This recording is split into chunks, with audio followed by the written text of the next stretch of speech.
দর্শক, এটা হচ্ছে জার্মানির হাইডেলবার্গ সিটির প্ল্যান।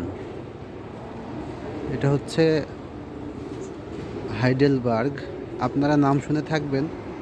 হাইডেলবার্গ হচ্ছে জার্মানির একটি বিখ্যাত সিটি।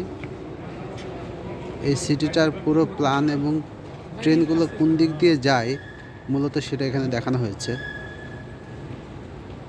ওই পাশে পাহাড়ি অঞ্চল দেখতে পাচ্ছেন এবং পাহাড়ি অঞ্চলের ঠিক ভিতর দিয়ে ট্রেন লাইন, ওই দিক দিয়ে যেয়ে এদিকে।